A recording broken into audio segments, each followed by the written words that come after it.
5월달 들어서 우리는 교회에 관해서 계속 살펴보고 있는데, 오늘은 두 번째로 교회가 어떤 모습으로 이렇게 세상에서 존재해야 되는가에 대한 그런 중요한 교훈을 오늘 읽은 사도행전 본문 11장에 나오는 안디옥 교회의 공동체를 통해서 우리가 배우고, 우리 교회 동서울 양문교회도 안디옥 교회와 같은 그러한 공동체로 이 땅에서 사명을 감당했으면 합니다.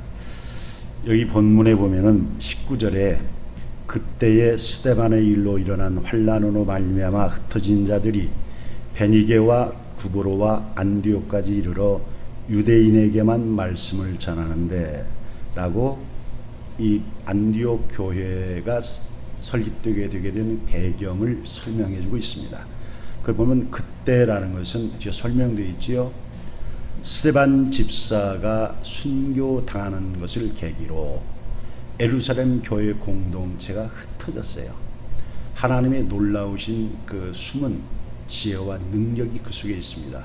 하나님이 성령을 통해서 우리에게 교회를 세워주셨는데, 예수님께서는 분명하게 마태복음 마지막 장에서도 28장에서도 우리가 잘 안 지상대명령이라고 그러지 않습니까?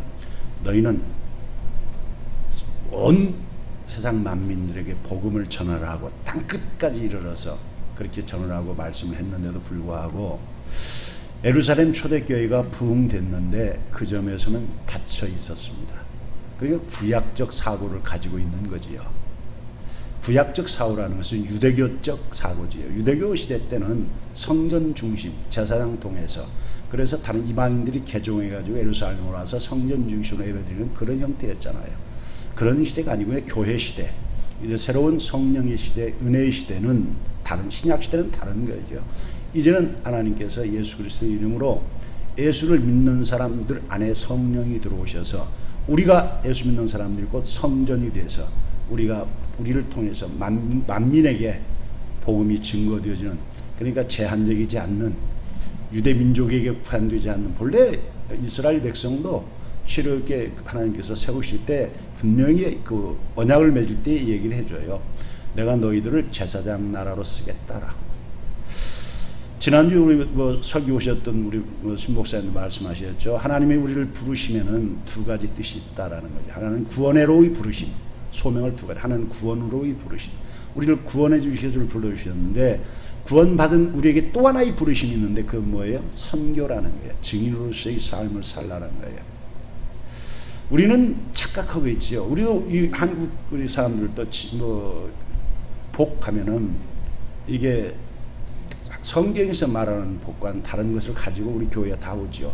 예수 믿지 않는 사람들이 가치관이 세상에 살 때는 세상적이지 않습니까? 그러니까 세상에서 모든 사람이 추구하는 대로 이 땅이 전부인 줄 알고, 이 땅에서 살아갈 때 행복하게 사는 게 뭐냐? 돈이다, 뭐 권력이다, 뭐 이런 것이 힘이고, 그런 것이 있어야 인간답게 살고, 그런 것이 행복하게 살 거야. 그래서 그것을 찾기 위해서 수단과 방법을 가리지 않고 사는 거 아닙니까? 근데 그래서 예배당에 올 때도 하나님 내게 복을 주시옵소서 라고 여러분들이 기도할 때, 저도 처음에 그랬어요. 저도 예배당 처음 나와가지고 돈복을 달라는 거예요. 건강 달라는 거예요. 그래 행복하다는 거예요. 그 다른 건 중요하죠. 예수님은 잘 믿게 해달라 이거 아니잖아요. 나 돈 주세요. 구원과는 관계없는 거예요. 생명과는 관계없는 것들인데 헛된 것들을 우리는 보는 거예요. 그렇지 않습니까? 예수를 만나서 하나님께서 예배당을 교회를 세우신 것은 마태복음 우리 16장에서 그러잖아요. 이 교회를 예수님께서 세우시는 목적이 예수 그리스도가 그리스도시고 하나님의 아들이라는 놀라운 진리를 알게 해서 천국 들어가는 백성 되어서, 이 교회는 천국의 열쇠를 가지고 있다고 그러잖아요. 그러니까 하나님 나라, 하늘나라 가는 놀라운 그 능력의 말씀들, 이 교회를 통해서 사람들이 가르치고 새 사람, 새 생명, 그런 주는 것인데, 그게 처음부터 나서는 안 되는 거지요. 될 수가 없지요. 하루아침에 가치관이 변할 수 없는 거예요. 예수를 믿는다고 나가서 예수를 믿겠다고 나왔는데 예수를 믿는 믿음을 위해서 기도하는 것이 아니라 예수 이용해서 예수가 정말 뭐 나를 사랑한다면 나를 뭐 거룩한 백성으로 하나님의 뜻대로 예수님의 제자로서 성도로서 삶을 살게 해달라고 그런 기도를 하기보다는 예수 이용해서 나 건강하게 해주고 나 뭐 나를 뭐 세상 귀신 섬겼던 것 똑같이 뭐 미신 섬긴 사람들 그렇잖아요. 돼지가 해놓고 고산지로 온 사람들은 뭐예요? 내가 도적질하든 강도질하든 뭐 남을 약탈하든 윤리가 없잖아요. 그건 전혀 윤리가 없어요. 그건 그냥 나를 위해서 어떤 수단과 방법을 하지 않고 내가 원하는 것을 이루어달라고 그 돈으로 달래는 거잖아요. 그게 샤머니즘이잖아요. 그건 윤리 없어요. 의와 공의와 사랑이나 이런 게 전혀 없는 거예요. 수단과 방법을 하지 않고 내가 살아갈 때 그냥 나 도와주세요. 내 뜻대로 신이 내 종 되라 이거예요. 예배당 나와서도 그런 가르쳐 가지고 있는 거예요. 예배당은 처음에 다 그렇죠. 그럴 수밖에 없는 거잖아요. 그런데 그래서 예배당 나오면 교회 나오면 교회는 그런 것이 아니잖아요. 그런 것이 아니에요. 교회는 뭘 주는 거예요? 생명을 주는 거예요. 영생이란 생명을 주는 거지. 그리고 이 땅이 전부가 아니고 인간은 영원한 세계에 있다는 거예요. 이 땅은 잠시 살다가 순간이야. 성경에서 뭐라고 그래요? 시편에서 90편에서 아침 이슬 같다. 아침 안개 같다. 영혼의 시간 속에서 참 점도 안 되는 그런 짧은 것이다. 인생은 이 땅에서의 삶은. 근데 이 땅의 그 삶이 중요한 것은 이 땅의 그 삶이 영원한 삶을 결정짓는 거죠. 영원한 삶을. 영생의 삶을, 영벌의 삶을 이 땅에서 우리가 결정하는 거예요. 그래서 이 땅의 짧은 삶이 굉장히 중요한 것이죠. 근데 교회에서 그걸 가르쳐 주는 것이지요. 그래서 하나님이 창조되심을, 인간이 하나님의 형상으로 지음받은 것임을, 이런 아주 놀라운 것들을 예배당 놈 가르쳐 주는 게 처음에는 안 들어와요. 들어오질 않죠. 뭐 헛소리야. 뭐 그래. 이러지 안 들어오지요. 유대교가 잘못된 것이 바로 그런 것이었죠. 그래서 현세적으로 치우쳐가지고 하나님 나라의 백성으로서 이제 하나님 나라의 뜻을 따라, 그래서 유대인들에게 하나님이 율법을 주신 거잖아요. 하나님이 가르쳐 주신 법이죠. 그게 뭐예요? 사랑으로 하나님을 섬기고 사랑으로 이웃과 살아가라는 거예요. 십계명이 그게 하나님과의 수직의 관계와 수평과의 사람의 관계가 다 사랑의 관계로 살아가라는 거예요. 그 살아가라는 거예요. 근데 그래서 하나님을 정말 마음을 다하고 뜻을 다하고 성품을 다하고 힘을 내서 사는, 지금도 여러분 아주 예수 믿는 거 여러분 적당히 신앙생활 하시면 신앙생활을 취미생활로 하시려는 분들이 많아요. 그래서 문제가 생기는 거예요. 그렇게는 신앙생활이 안 되는 거예요. 아니 교회 생활은 할 수 있지요. 교회 나갑니까? 예, 나갑니다. 교회 나가는 거고 예수 정말로 믿습니까? 예수 믿는 건 달라요. 엄밀히 달라요. 예배당 나온다고 다 예수 믿는 거 아닙니다. 참으로 예수 믿는 거 예수 만나야 되지요. 인격적으로 뭘로요? 말씀을 통해서, 정말로 말씀을 통해서 하나님을 만나야죠. 그래서 하나님이 창조되심을 인정한 아버지로 부를 수 있는, 이 땅에 모든 존재하는 것이 하나님이 만드셨구나라고, 창세기 이야기가 만들어낸 이야기가 아니라 정말 사실이구나, 그렇게 아버지로 부를 수 있는. 그 예수의 얘기를 들었는데 그 예수가 예수 믿으면 평안하다고 돼. 예수 믿으면 평안하기는 평안한 게 뭐 때문에 평안해요? 죄를 사주기 때문에 평안한 거예요.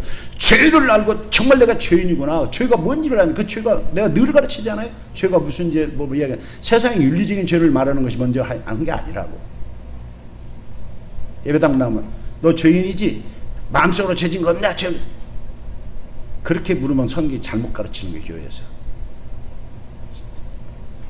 예배당에서 가르치는, 성경에서 가르치는 죄는요, 원죄를 말해요. 원죄. 하나님과의 관계에서 아담이 하나님을 거역하고 불순종했던 죄를 말하는 거예요. 그 원죄, 하나님과의 관계에서 하나님을 거역한 걸 말하는 거예요. 성경이 말하면서 하나님과의 관계에서 잘못돼서 그 잘못된 걸 죄라 그러는 거예요. 그 죄의 결과로 이제 사람이 죄 때문에 죄를 가지고 있기 때문에 하나님을 알지도 못하고 섬지도 않으니까 사람과의 관계가 자연히 거짓말, 미움, 시기, 살인, 이게 나타나는 윤리적인 죄는 그 다음에 나오는 거예요. 그래서 본질적으로 교회에서 얘기할 때는 하나님을 모르는 거, 하나님을 인정하지 않는 거, 아담과 같이 아담이 했던 그 죄를 얘기하는 거예요. 그 죄를 알아야 사람으로 어떤 존재인지, 하나님의 형상으로 지음받아서 거룩하고 사랑으로 살아가라는 거 알고 사람다운 삶을 하나님이 가르쳐준 말씀이 진리인 줄 알고 생명의 말씀인 줄 알고 그렇게 살아갈 수 있도록 우리가 변화되기 시작하면서 사람과의 관계가 달라지는 거예요. 그래서 뭐 마음속으로 미워하는 것까지도 죄인 줄 알고 마음속으로 음란한 생각 가지고도 죄인 줄 알고 부끄러워할 줄 알고 눈물로 기도하면 사람이 이런 마음을 제 마음을 더러운 마음을 죄된 마음을 씻어주시옵소서. 내 힘으로는 안 됩니다. 성령님 정말 깨끗게 해주셔서 울면서 기도할 수 있는 거예요. 성령이 들어오셔가지고 이스라엘 백성들이 실패한 거죠. 하나님 자기 민족만을 사랑하는 국수주의에 빠지고 이 땅에 현세적으로 빠져가지고 잘못돼가지고 계속 하나님 잘못돼가지고 그들이 이제 실패해서 하나님께서 새 언약을 주시다고 그러지 않습니까? 에레미야 때 에레미야나 에스겔은 같은 시대라고 얘기했잖아요. 그 시대 때 주어서 이제 신약 시대 예수를 통해서 새로운 교회 시대 열어주었는데 그래서 예루살렘 교회를 그렇게 세워줬던 사도행전 2장에 나오지 않습니까? 세워줬는데도 거기 그렇게 부흥이 되고 으쌰으쌰도 좋은데 전도를 않는 거죠. 구약적이죠. 심지어 거기 보면은 사도행전을 보면 말이죠. 사도행전 뭐 9장에서도 나오잖아요. 이방인에게 안 들면은 베드로가 가서 전도하잖아요. 성령의 역사를. 그 왜 갔다 왔냐고 따지잖아. 그렇게 폐쇄되게 됐어요. 하루아침에 우리가 예수 믿는다고 하루아침에 사람 달라지는 거 아니에요. 하루아침에 가치관 바뀔 수 없어요. 인간 절대 그렇게 안 되는 거예요. 그거 한꺼번에 된다는 거 물론 믿는 건 순간에 돼요. 아 하나님이 계시다 라는 것을 순간에 할 수 있어요. 성령이 감동 전기가 오듯이 그냥 충격적으로 그걸 사도행전 1장 8절에서 성령의 권능이 너희에게 임하시면 그 권능할 때 디나미스라는 단어가 두 가지를 가지고 있다고 했죠. 하나는 다이나마 같은 폭발력, 영어로 하자면 다이나마트로 번역할 수 있다는 거예요. 폭발적인 힘으로 그 강팍했던 마음이 절대 믿을 수 없던 것들이 이해되지 않았을 때 순간 믿어지는 거예요. 그래서 하나님을 하나님 계셔. 성경에 그래. 저는 이게 졸리고 이게 안 봤던 것이 이게 안 보면 뭐 그 답답해지고 보고 싶어지고 하나님 말씀 듣는 거 싫었는데 예수 얘기만 귀가 번쩍 뜨이고 열리는 거죠. 그런 게 영적인 세계가 열려서 하나님을 아버지로 예수를 축구로 고백할 수 있어요. 근데 그렇게 해가지고 그게 계속 공급받지 않고 적당하면은요 이 세상에 성령만 계시고 이 세상에 하나님만 계신 게 아니라 이 세상에 하나님이 허락하신 사단이 존재하고 있잖아요. 그래서 사단이 끊임없이 우리를 유혹하잖아요. 죄가 얼마나 많습니까? 세상에 얼마나 또 뭐 여러분들 그럴싸하게 여러분을 유혹합니까? 교회보다 더 재미있을 것 같고 교회보다 더 행복해지는 것 같은 게 얼마나 많습니까? 그리고 우리 교회 나보다 안 나오는 사람 다 그래서 왜 그래요? 끊임없이 공급을 받고 끊임없이 교제를 해야 되는데 안 하니까 사단한테 채여가지고 안 넘어지는 거예요. 안 나오는 거예요. 그래서 역동적인 힘을 가지지 않고 세상을 거스려 올라가는 힘을 역동성이라고 그래요. 우리가 세상의 가치관을 가지고 살아가던 우리가 이제 나 중심의 삶이 아니라 예수 중심, 예수님의 영광을 위해서 이 땅에 정말 내 방법이 아니라 하나님이 주시는 거룩한 방법, 진실한 방법, 섬김의 방법 가지고 살아가려면 얼마나 어려운지 모르잖아요. 내 의지 갖고 내 생각 갖고는 그렇게 못 살아요. 그렇게 살면 망할 것 같은 거예요. 세상이 뭐 거짓이고 만연되어 있고 막 속이고 막 이런 속에서 나만 이렇게 어리숙하게 살다 망하는 거 아니야? 라고 당연히 우리 인간적인 이성만 가지고는 할 수 없어요. 이게 못 사는 거예요. 절대로. 성경들은 못 살아요. 안 되는 거예요. 그래서 성령이 우리 안에 들어오셔가지고 그런 것들을 이길 수 있는 믿음을 우리에게 이렇게 자라게 하시면서 역동적인 힘을 주는 것이죠. 다이내믹이라고 그러잖아요. 거슬려 올라가는 세상의 죄와 싸워 이길 수 있는 그 힘을 끊임없이 우리가 공급해 주시는 거죠. 그래서 성령의 시대, 지금 우리가 은혜의 시대, 성령의 시대, 교회의 시대인데 그래서 제가 늘 성령의 다스림을 받아라, 성령의 인도함을 받아라 그러잖아요. 다른 말로 하면 그게 성령의 충만함을 받으라는 거예요. 우리 안에 성령이 계시는데 성령의 충만함을 받으라는 건 무슨 소리냐? 네가 성령을 의지하고 성령의 전적인 인도함을 받으라는 거예요. 성령의 다스림을 받으라는 거예요. 그럼 어떻게 하는 건데? 그게 말씀으로 사는 거예요. 이 말씀을. 근데 말씀을 안 보잖아요. 그래 안 되는 거예요. 예루살렘 교회가 안 되니까 하나님께서요 스데반 집사라는 사람을 통해 가지고 충돌이 일어나게 만들었잖아요. 유대교하고 충돌이 붙었죠. 그래서 충돌이 일어나서 유대교인들이 스데반 집사를 죽였어요. 앞장선 사람이 사울이에요. 사울이 앞장서 가지고 핍박한 지가 사도행전 8장에 나오잖아요. 아주 핍박으로도 보통 핍박이 아니라 사도들만 남을 정도 다 흩어지게 하나님이 흩어지게 만드시는 거예요. 그 하나님이 오시는 거예요. 제가 늘 말씀드리잖아요. 우리의 삶의 모든 좋은 일이든 어떤 굳은 일이든 전적으로 하나님이 하시는 거라고. 그걸 우리는 인정해야 한다고. 좋은 일만 하나님이 하시고 뭐 나쁜 일 하나님이 안 하시는 게 아니에요. 내가 생각할 때 있어서는 안 될 일 같고 어려운 일 같아도 하나님이 허락하셔야만 되는 거예요. 사단도 하나님의 허락하신 범위 내에서 우리를 하는 거예요. 사단도 하나님 다스리고 계시니까. 사단 지멋대로 하는 게 아니에요. 그래서 여기 써 있는 거예요. 하나님께서 그렇게 해서 흩은 거예요. 그래서 예루살렘에는 사도들만 남아있고 거의 나머지 모든 사람들이 다 흩어질 수. 그래서 사마리아로 흩어져가지고 사도행전 8장에서 사마리아는 빌립 집사가 가서 전도하는 거잖아요. 빌립 집사가 전도를 했어. 그래서 사마리아 지역 전도를 안 하려고 하니 그렇게 흩어주는 거예요. 그래서 전도하게 만들죠. 그걸 만드셨죠. 여기도 마찬가지예요. 여기서 그렇게 그때 스데반의 일로 환난당해가지고 피난 않고는 거기서 살 수 없어서 그렇게 나온 사람들이 이제 나오면서 유대인들에게만 복음을 전했어요. 유대인들은 그 당시 디아스포라라고 그래가지고 각 로마 제국 간에 많은 나라로 흩어져 살고 있었으니까 거기만 회당들이 항상 어디가든 있었어요. 유대인들은 대개의 경우 그렇게 회당을 지어놓고 그렇게 회당 중심의 그 삶을 사는 거예요. 하나님 중심의 삶을 사는 거예요. 그러니까 그 특별히 안디옥이라는 이 지역 같은 경우는 요세푸스 역사가의 책을 보면은 당시 로마 제국 안에서도 세 번째 큰 도시라고 기록되어 있어요. 로마시, 그 다음에 알렉산드리아, 그 다음에 안디옥, 이렇게 큰 도시 이런 데가 이제 이 사람이 왔는데, 그런데 막 거기 뭐 요세푸스 역사 기록가에 그 보면은 거기 안디옥 안에 한 7분의 1이 유대인들이었다라는 그런 기록이 있다고 그래요. 근데 7분의 1은 한 7만 명 정도 안 되겠습니까? 50만. 그때가 뭐 안디옥 인구가 한 50만이라는 굉장히 큰 도시죠. 로마 제국에서 세 번째 큰 도시니까 그런 큰 도시인데 안디옥이라는 이 도시가. 그래서 여기 왔는데도 여기 이 중에서도 유대인들만, 아니면 아무래도 유대인들은 구약 성경을 가지고 있고 메시아에 대해서 기대하고 있으니까 그 메시아가 예수가 곧 메시아다라고 전하는 게 있어서 어떤 면이 쉬우니까 회당에서 그렇게 많이 복음을 전하죠. 바울도 항상 전도할 때 회당 먼저 하고 그 다음에 거기서 안 될 때 이방인들의 복음을 전하잖아요. 그랬는데 직접 헬라 사람들에게 말하자면 그 당시 다른 이방인들에게 복음을 증거를 못했다는 거죠. 어찌 보면은 주눅들어서 못할 수도 있고, 뭐 전한다고 믿겠느냐라는 것도 있을 수 있고, 뭐 어쨌든 전하지 않았는데 그 중에서 그러니까 어떤 사람들 구브레와 구레네 몇 사람이라는 것은 그 디아스포라 출신 개종자들이에요. 그 사람들이 뭐 유대 땅에 갔다가 뭐 초대교회에 같이 이렇게 은혜를 받고 예수 믿고 살다가 쫓겨난 사람들이, 이 사람들이 그 사람들이 이방인들에 대해서 어떻게 얘기했어요? 아무래도 자연스럽죠. 거기서 자랐고 아니까. 유대인들끼리라는 거 어디나 그렇잖아요. 끼리끼리라는 게 다 사람을 뭐 이렇게 한계가 있는 건데, 이 사람들은 그 이방인들 사이가 뭐 껄끄럽지 않죠. 아니까 그 사람들 가운데서 몇 사람이 복음을 전하기 시작했다는 거예요. 전했는데 여기 성경이 뭐라고 써있냐면은 21절에 주의 손이 그들과 함께 하심에 수많은 사람들이 믿고 주께 돌아오더라. 21절에 주의 손이라고 써있는 글은 이걸 신인 동형 동선론적 표현이다, 이렇게 우리가 어려운 말로 그래요. 문학적 기법에서 하나님이 영이신데 무슨 손이 있고 눈이 있고 귀가 있고 이렇습니까? 없지. 영이신데. 그런데 우리 인간들이 하나님이 하시는 일을 잘 이해를 할 수 있도록 마치 하나님이 우리와 같은 형체를 가지고 있는 것처럼 표현하는 것이, 하나님이 귀가, 내가 다 귀로 들어오셨다, 하나님이 입으로 말씀해서, 이런 것은 그런 표현이거든요. 하나님이 손으로 뭐 이렇게 했다라는 것은 직접 우리 같은 손으로 이랬다는 것이 아니라 어떤 거예요? 하나님의 능력이,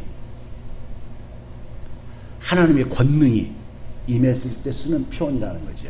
하나님의 권능이 그 사람들이 전했는데 그들이 전한 복음 속에 성령의 역사를 통해서 하나님의 권능이 강력히 임해가지고 많은 사람들이, 절대 안 받아들이는 사람들이 예수를 받아들이고 교회 공동체는 성도들의 모임이 생기게 되었다는 거예요. 두 가지 의미가 있어요. 하나는 하나님, 여기 왜 성경에서 이걸 주의 손이 그들과 함께 하심에가 기록됐냐면은 곧 이방인들에게 복음을 전한, 안디옥 지역에 살고 있던 이방인들에게 복음을 전하는 그 주체가 사실은 그 성도들, 구레네 사람이나 이런 성도들이 한 것 같지만 그들을 감동해서 하게 하신 분이 하나님이시다라는 것을 이야기합니다. 하나님의 손이 함께 했다. 하나님이 함께 하시기 때문에 그들이 전도했다라는 거예요.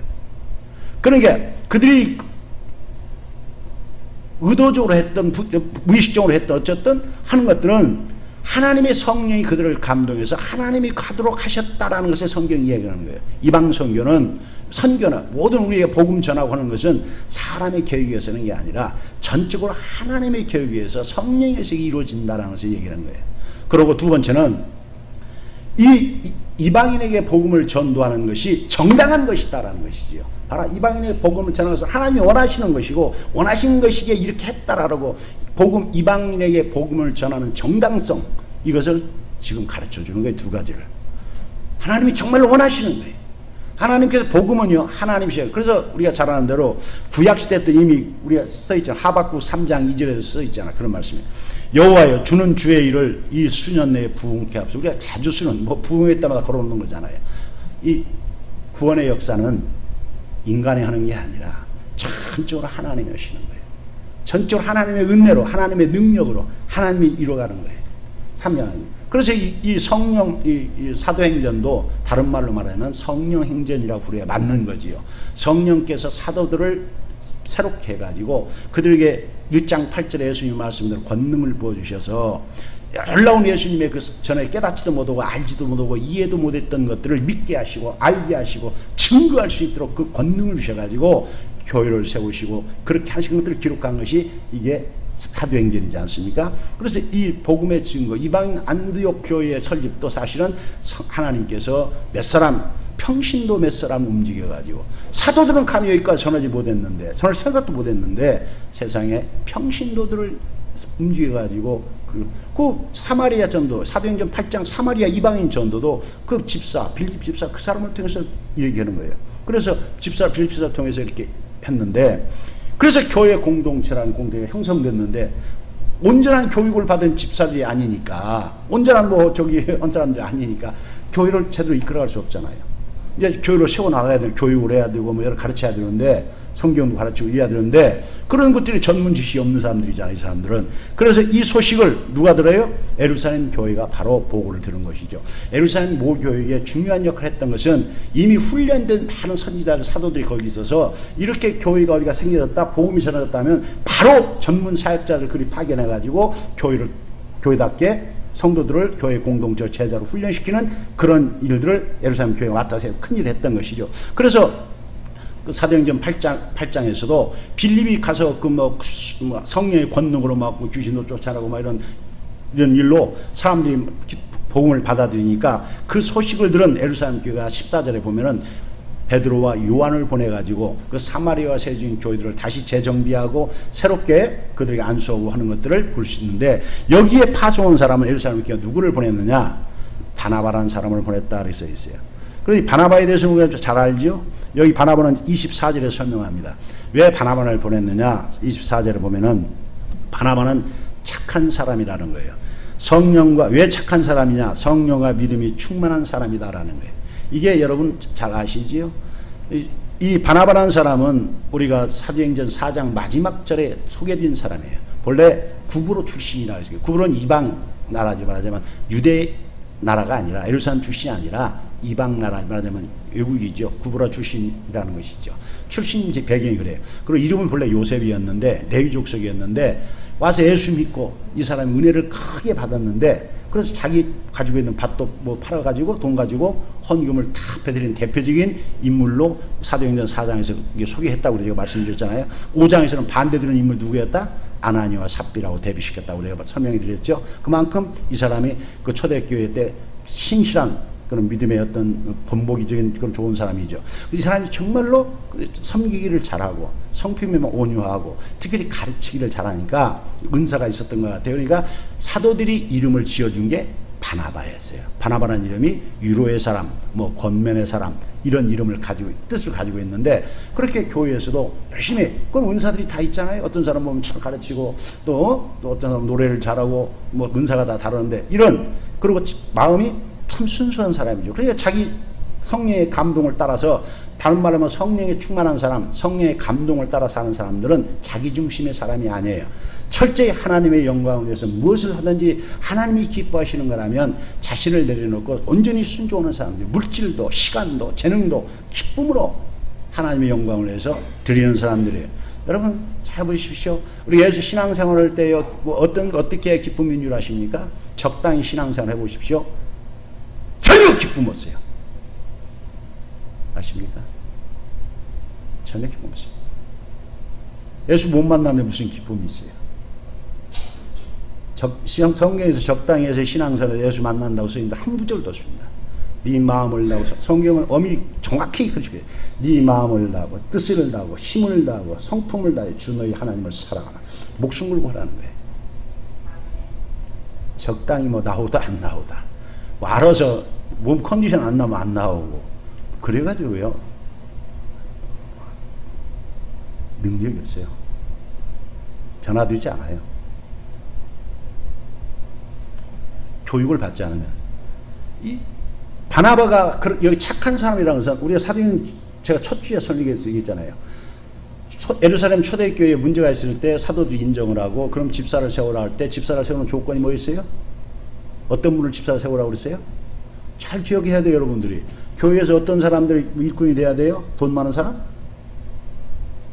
저 사장이요, 회장이요, 저 사람 너야 뭐 교회 건물 지어.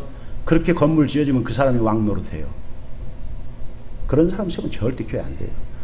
임대상가 있어도 관계없어요. 그런 사람 교회 중직지었다면 교회가 흔들려요. 목사도 지 맘대로 하려고 그러고요. 세상 저걸로. 그 사람의 인간을 생각하는 사람들은 절대 인간적으로 알아요. 철저하게 성령의 하나님 예수를 만나고 성령의 충만함으로 성령의 은혜를 받은 사람 아니면은 지 생각으로 하는 거예요. 인간적으로 하는 거예요. 세상적으로 하는 거예요. 그러면 교회가 아니에요. 그건. 그래서 성령이 충만한 사람, 늘 성령의 다스림을 받는다는 건 다른 말로 뭐예요? 말씀의 다스림을 받는 사람이죠. 말씀을 다스림을 받기 위해서는 어떻게 하는 거예요? 철저히 기도하는 사람이에요. 눈물로 기도하고. 말씀의 순종이 아까 어렵다고 그랬잖아요. 인간적인 이성과는 항상 부딪힌다고 그랬잖아요. 그래서 우리 예수 믿는 사람들이 어려운 말로 우리 얘기했잖아요. 예수 믿는 사람은 계시 의존적 사고를 가지고 살아야 한다. 어려운 말로 그런다. 계시랑 하나님의 말씀을 말하는 거예요. 하나님의 말씀과 인간의 이성과 항상 부딪히는 거예요. 세상은 반대같이 세상 그러잖아요. 가져야 복 있는 자고 다스려야 높은 사람이잖아요. 성경은 거꾸로 말하는 거죠. 섬기는 자가 큰 자고 주는 자가 복이 있다. 이런 것들인데 그게 됩니까? 안 되죠. 그게 안 되는 건 인간이 이상하게 그렇게 했다면 더 우습게 알고 내가 더 가난해지고. 성경은 그렇게 안 써 있어요. 근데 말씀대로 그렇게 안 되는 거예요. 그래서 기도하는 거죠. 믿음을 달라고. 그렇게 살게 해달라고 기도하는 거죠. 그래서 제가 말씀을 알지 못한 사람은 기도하지 않는다고. 정말로 말씀을 깊이 아는 사람들은 기도 안 할 수가 없다고. 왜? 말씀대로 내가 안 되고 못하니까. 불쌍히 해달라고. 내 힘으로 안 되니까 깨닫고 정말로 또 나 같은 자를 이렇게 사랑하시는, 그럼에도 불구하고 사랑하시는 놀라운 그 사랑의 그 영광을 나에게 주신 것이 감사해서 그래서 그대로 살아보려고 기도하는 거라고. 이게 중요한 것이죠. 이 사람은 성령이 충만한 사람이었다는 거예요. 성령이 충만하니까 지혜가 있다는 거지요. 지혜가 있다는 건 뭐예요? 하나님을 경외한다는 거예요. 성경에서 지혜가 있다는 것은 잠언서 1장에서 우리 잠언서에서 얘기잖아요. 세상과 지혜와 다르게 성경이 말하는 지혜는 뭐예요? 하나님을 정말 경외하는 사람이에요. 범사에 하나님을 인정하고 하나님의 말씀대로 살아가려는 사람들이 지혜로운 사람이에요. 그 지혜는 통찰력을 말하는데 어떤 일을 볼 때마다, 전후 사건을 볼 때마다 인간적인 세상 가치관을 가지고 분석하고 그대로 대응하는 것이 아니라 하나님의 말씀을 가지고 분석하고 하나님의 말씀을 가지고 그렇게 해석하고 적용하고 풀어가는 사람들을 말하는 거예요. 그러니까 그 사람들은 항상 하나님의 뜻을 알고 역사를 다시는 하나님이 하시는 걸 알고 그 하나님 앞에 기도하고 하나님의 뜻을 따라 조심스럽게 항상 하지요. 겸손하고 진실하고 항상. 그러니까 사람이 어떻게 있어요? 사람과의 관계, 하나님과의 관계를 잘하고 사람과의 관계도 늘 잘하는 사람이잖아요. 자기 유익을 구하고 뭐 남을 해고죠. 그러겠어요? 절대 안 그러지요. 악을 악으로 갚고 그러겠어요? 악을 선으로 갚지요. 그러니까 사람과의 관계죠. 그래서 평판이 좋은 사람. 그래서 사도행전 6장에 제가 설명해 드렸잖아요. 평판이 좋은 사람. 그럼 말씀으로 훈련된 사람들, 끊임없이 훈련되어지는 사람들, 그런 사람들은 이 바나바가 그랬다라는 거예요. 이미 바나바는 그걸 삶으로 증거했잖아요. 자기 있는 재물까지도 다 드리고 헌신을 했고. 그래서 이 교회 안디옥 교회 아까 얘기했잖아요. 로마 제국에서 제국 안에서 세 번째 큰 도시에 있는 교회가 생겼다 그러니까 에루살렘 그 공동체에서도 바나바를 보내는 것은 물론 바나바가 뭐 문화적으로 보면은 구브로 출신이니까 그 안디옥 그쪽에서도 같은 헬라인들한테도 얘기가 쉽겠다는 것도 있지만 가장 본질적으로는 이 성령이 충만한, 그래서 그 초대교회 안에서도 공동체에서 가장 힘이 눈에 띌 만큼 그렇게 헌신했던 사람이기 때문에 보냈다라는 거예요. 그래서 이미 기록되어 있잖아요. 이 사람이 또 얼마나 그 신실한 거에 대해서는 사도행전 9장에 또 나와 있잖아요. 그 바울이 회심했을 때, 사도행전 바울이 회심했을 때, 그 바울이 회심한 바울을 누가 예루살렘 교회로 이렇게 접목시켜줘요? 예루살렘 교회 사람들이 안 받아들였잖아요. 예루살렘 그 교회가 사울이 회심해가지고 친교하려고 하니까 저놈이 유장으로 저러는 거야. 제가 보통 그만큼 사울이 악랄했잖아요. 저거 저렇게 변할 놈이 절대 아니야. 저거 꿍꿍이성 있어. 라고 사도들도 안 만나려고 그랬잖아요. 그때 누가 해요? 바나바가 어떻게 사울을 그렇게 알고 그렇게 권면한지 모르지만 분명히 사도행전 9장 26절과 27절은 바나바가 사울에 대해 정확히 알아요. 회심하게 된 그 다메섹 과정을 잘 알고 있고 또 다메섹 가서 바울이 했던 사역을 정확히 알고 있어요. 바나바는. 그러니까 바나바는 모든 매사에 어떤 일을 할 때 덤벙대지 않고 신중하게 하고 정확히 하고 그래 진실하고 겸손하고 충성되게 이 사람이 사역을 하니까 그리고 진실하잖아요. 사심이 없잖아요. 그 본을 가지고 살잖아요. 그러니까 많은 사람들이 어떻게 해요? 더 교회에 모였다라는 거예요. 교회에 많이 모여서 부흥이 더 됐다고 지면서 큰 무리가 더 모였다라는 거야. 그렇죠. 진실하게 하니까. 그런데 놀라운 것은 뭐냐면 성령의 사람, 바나바의 아름다운 모습이 어떤 게 있냐면 사람들이 엄청 모였던 것 같아요. 교회가 크니까 자기 은사도 있지만 제대로 교육하기 위해서는 이방인들이잖아요. 이방인들을 바르게 하나님이 가르치고 세운 사람이 누구예요? 누구는 알아요? 바나바는 알잖아요. 사도행전 9장에서 바나바가 사울을 예루살렘 교회에 소개할 때 그 다메섹에서 있었던 사건을 예수님 만났던 사건 다 소상히 알고 예수님을 만나가지고 얘는 이방인을 위한 사도로 세웠다는 거 다 얘기했으니까 적어도 이방인을 위한 사도라는 것은 사도가 자기보다도 누가? 사울이다라는 것을 바나바는 알고 있는 거죠. 그래서 이 사람이 어떻게 해요? 사울을 찾아가는 그 사울이 예루살렘에서 피해가지고 다소로 내려갔는데 다소에 있을 때가 대개 성경의 신학자들이 갈라디아서 이스를 통해서 볼 때 13년 14년 후라는 것을 이때로 해서 한 10년 이상 다소에 가서 사울이요 거기서 성경을 연구했다고 우리는 보는 거예요. 구약을 다시 재해석하고 하면서 하나님이 준비시키는 거죠. 변화된 바울을 기도의 사람으로 말씀의 사람으로 깊이 있게 연구하고 하고 나서 이제 이 바나바를 통해서 안디옥 교회 이방 최초에 처음 세워진 교회의 사역자로 바나바를 세우신 거지요. 그래서 이 사람이 여기서 이 안디옥에서 이 다소까지 거리를 이렇게 이 주석을 보니까 한 13km 정도 크게 멀지는 않은 것이지만 거기를 찾아가서 이 사람이 여기 찾으러 다수에 갔다 그랬잖아요. 찾으러라는 단어는 이게 우리 헬라어의 원문을 보면은 한 집 한 집 탐문해서 찾는 것을 말하는 의미를 가지고 있다는 거예요. 그러니까 어디 알고 있는 걸 가서 딱 데리고 온 것이 사실 아닌 사실 다소라는 도시에 살고 있는데 어느 정도는 알았을지 모르지만 그럼 무작정 하진 않겠어요. 그러나 확실히 어디 있다는 걸 알지 못해도 가서 성실하게 최선을 다해서 정말 탐문해서 바울을 찾은 거예요.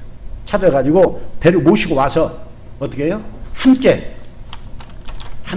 두 사람이 이제 교회 사역자로서 팀 사역이죠. 팀 사역으로 철저하게 교인들 어떻게 했어요? 써 있죠. 자, 같이 읽어볼까요? 26절 같이 한번 읽겠습니다. 만남에 안독에 데리고 와서 둘이 교회에 1년간 모여있어 큰 무리를 가르쳤고 제자들이 안디옥에서 비로소 그리스도인이라 일컬음을 받게 되었더라. 자 보십시오. 성도로서 되어 있던 사람들을 바울이라는 사람의 그 사역에 대해서는 어떻게 사역했는가? 고린도전서 11장 1절도 바울이 뭐라고 해요? 너희는 나를 본받으라 그러잖아요. 저도 가끔 여러분들에게 그렇게 얘기하지 않습니까? 나 다 노출됐으니까 내가 기도하는 것만큼 내가 찬송하는 것만큼 내가 예배드릴 때 하는 것만큼 내 교회 중심을 사는 것만큼 그렇게 좀 따라오라고 나 본받으라고 그렇게 안 합니까? 바울은 그렇게 해요. 왜 그래요? 내가 예수라는 거 아니에요. 바울이 그렇게 했으니까. 그 사도랑 우리가 달라요? 아니에요. 우리 기독 교육은 예수님께서 본을 보이라고 그랬어요. 세상같이 나는 바람풍해도 너는 바람풍해라 이거 아니에요. 적어도 나만큼 기도하고 나만큼 좀 헌신하고 나만큼 네가 헌금하고 말이야. 그렇게 해라. 더 나가서 예수님같이 해라 이래야지. 그게 기독교예요. 본으로 보이는 거예요. 삶으로. 바울은 삶으로 보냈어요. 안 들으면 안 되는 거예요. 제자가 안 되는 거예요. 성도로서 겉도는 거예요. 예배당 왔으면 처음에 성도가 됐으면 아십니까? 반드시 제자가 되어야 되는 거지. 하나님 예수를 닮아가서 예수와 같이 닮아가면 예수와 같이 하나님의 영광을 위해서 잠시 사는 삶, 세상에 사는 삶, 어디에 살든 무엇을 하든지 하나님이 주신 지혜를 가지고 하나님의 자녀로서 삶을 살아야죠. 그게 제자로 변해야 되는 거예요. 여기 써 있잖아요. 여기 큰 무리를 가르쳐서 이 사람들이 1년 동안 가르쳤는데 중요한 게 뭐냐면 이 사람들을 되게 초대교회 사도행전 2장에서 나오잖아요. 초대교회 특징, 안디옥 교회 특징들이 뭐냐면요. 모이게 힘쓰는 교회들이에요. 가장 중요한 것은 제일 먼저 얘기하는 것은 사도행전 2장 42절도 보면은 그 성도들이 가장 우리 교회가 그렇게 돼야 교회가 변하는 거예요. 사도들의 가르침을 받아서 사도들의 가르침을 받아요. 목사의 가르침을 좀 따라야 되는 거예요. 아유, 교회 하는 소리야? 안 듣지요. 가르침을 받으려고 하나요? 목말라 하는 마음으로 정말 가르치면 예배를 어떻게 드리고 찬송을 어떻게 드리고 기도를 어떻게 하고 뭐 헌신 이런 기본적인 모든 걸 또 다 배워야 되는 거지요. 여러분들이 어떻게 신앙생활을 어떻게 배워야 하는 거잖아요. 어떻게 배워? 롤모델 있잖아요. 롤모델. 적어도 동서울 양육계 목사가 하나님 여다 저를 세운 것은 여러분들을 저를 최소한 저 이상 해야 한다는 거죠. 그렇게 살아야 되는 것이지. 삶을. 뭐 우리 집에 요 사위도 살아요. 제가 여기서 거짓말하고 시처럼 친구가 속으로 따라오겠어요? 안 그렇습니까? 하나님 중심에 바울이 목회를 이렇게 여기 사도행전 20장에서도 바울 목회할 때 20장에서 나오잖아요. 에베소에 3년간 사역하고 난 뒤에 그 장로들을 불러놓고 예루살렘에 가면서 장로들한테 내가 3년간 너희들과 함께 있을 때 내가 했던 거 알지? 아시죠? 장로들 아시지? 이렇게 하는 거예요. 이렇게 했지 않습니까? 그러니까 내가 가고 난 뒤에 이렇게 하라고 가르쳐 준 거 있죠. 그래서 에베소 장로들에게 사도행전 20장 거의 17절부터 38절까지 자세히 얘기하는 거예요. 거기서 얘기하잖아요. 모든 겸손과 눈물로 아십니까? 어떤 시험이 와도 참고 모든 일에 겸손하고 모든 일에 어떻게 해요? 참 눈물로 기도하면서 어떤 일이 와도 참고 바울이 자기 삶을 얘기하는 거예요. 그리고 20절에 보면은 유익한 것이라면 꺼리낌 없이 여기 모임에서나 너희들 각자 1대1의 관계거나 공적인 관계거나 너희들에게 유익한 것이라면 꺼리낌 없이 때 가르쳤지 않느냐. 눈치 안 봤다라는 거예요. 이거 쉽지 않죠? 유익한 거 가르칠 때 좋을 때만 가르쳤어요. 책망도 있을 것이고 유익하게 위해서 잘못할 때는 나무래기도 했을 것이고 책망도 했을 거고 뭐 격려고 늘 그런 게 있어요. 잘못한 데서는 신랄하게 지었을 거 아닙니까? 내일을 살면 우리는 사실 엄밀한 게 없으니까 그렇게 가르쳤다고 얘기해요. 그렇게 얘기해요. 거기 써 있어요.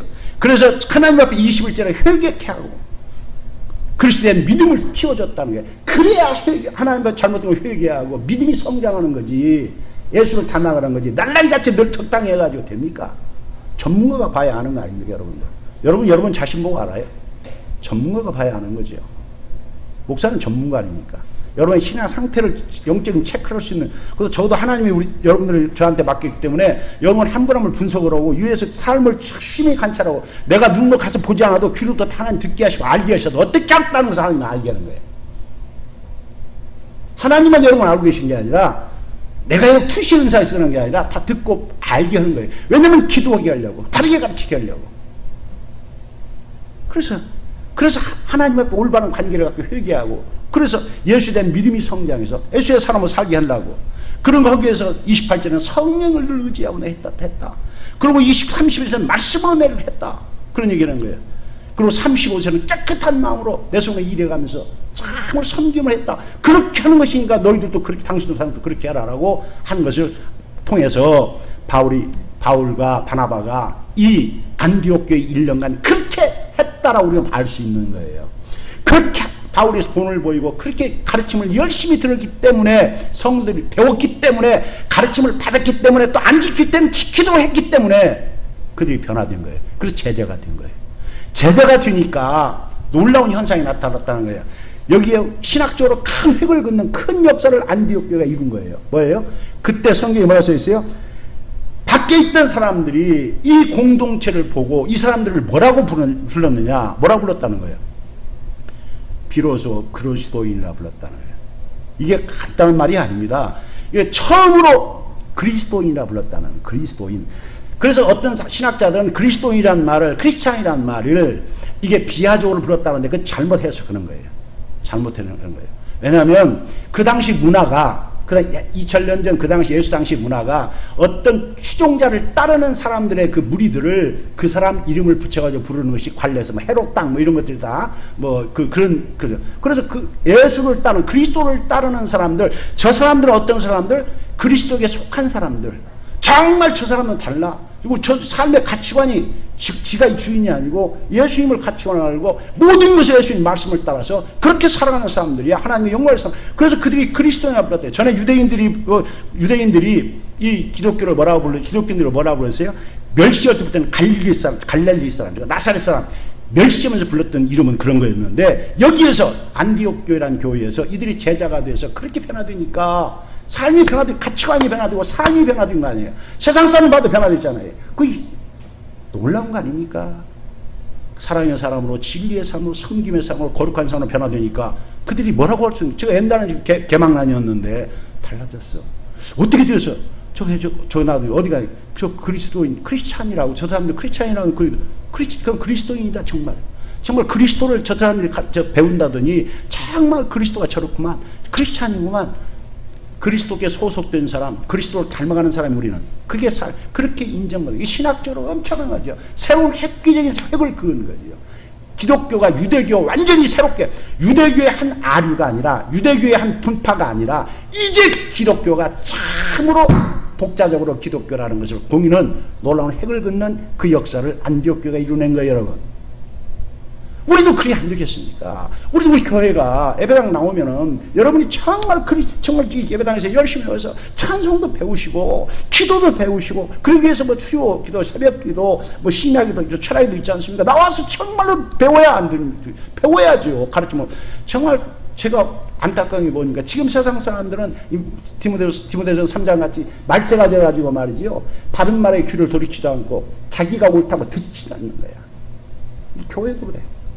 안 들어. 이렇게 합시다. 목숨 걸고 합시다. 그래야 하나님 성령의 역사에 변화되는 거야. 그래야 제자가 되는 거야. 성도가 제자가 되는 거지요. 그래 예수를 닮아가지고, 그래 말씀을 들으면서 믿음이 자라고, 모여서 함께 찬양하고 기도할 때 성령이 임해가지고, 예수님 마태복음 18장에서 말씀해 주세요. 내가 두세 사람이 내 이름으로 모이는 곳에 내가 함께 있겠다고. 구역 예배도 오고 나와서 함께 하고, 예배 때 함께 있어요. 그때 성령을 맛보고 그때 체험하는 거예요. 도전하지 않고 뭐 간다고 있겠냐? 아주 냉소적으로 은혜를 삼오지도 않고 내가 그리스도인 되려고, 그래서 내가 정말 다른 사람들에게 그 영향을 주려는 그런 목표도 없이 무늬만 그리스도인같이 살려고 하지 맙시다. 그러려면 어떻게 되겠어요? 저절로 되는 게 아니라는 거예요. 여기서 가르쳐주는 게 저절로 되는 게 아니라는 거예요. 가르침을 받으라는 거예요. 훈련을 받으라는 거예요. 예배자로서, 말씀의 사람으로서 여러분들 훈련받지 않으면, 그래서 정말 철저하게 트레이닝 받지 않으면, 철저히 훈련받지 않으면 그건 성도로만 늘 있는 거예요. 힘이 없는 제자가 안 되는 거예요. 그리스도인이, 크리스찬이야 남에게 인정받지 못하는 거예요. 우리 교회 공동체는 아십니까? 그래서 이 교회가 부족하지만, 뭐 큰 교회니까 막 그 가치는 없는 그런 안타까움이 있지만, 그래도 적어도 새벽기도 들어가서 말씀 가지고 가르치고, 그러니까 찬양도 하고, 금요 찬양 같은 기도회 같은 거 최선을 다해 살려고 그래. 몸을 미시고 오후 찬양 예배 같은 거 여러분이 찬양해 보셔서 그때 그 은혜를 체험해야 살아계신 하나님을 만나고 내가 변화되는 거예요. 그때 성령이 우리를 감동해 주시고 새롭게 해 주시는 거예요. 그래야 우리가 이 땅에서 변화되어서 주시는 평안함과 기쁨과 그런 감격의 삶을 살 수 있는 거예요. 그래서 예수 안에 있는 그 능력의 삶을 살 수 있는 거예요. 그래서 여러분들이 이 뒤에 써 있는 것이잖아요. 헌신은 두 가지 표정 나타나잖아요.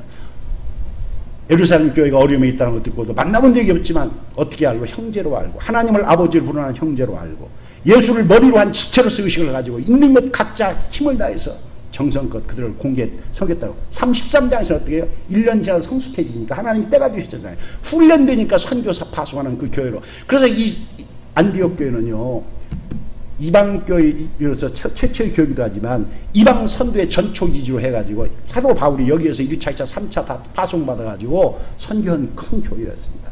사랑하는 우리 성도 여러분, 우리가 이런 것들을 바르게 알고 우리 동서울 양문교회가 참으로 배우기에 모이기에 힘쓰고, 그래서 또 가르침을 받을 때 아멘으로 받아들이고 정말 그 말씀으로 살기 위해서 눈물로 기도하고 성령의 충만함을 느껴서 찬양하며 가는 그런 성도가 다 되시기를, 그 공동체가 되시기를 예수님의 이름으로 축복합니다.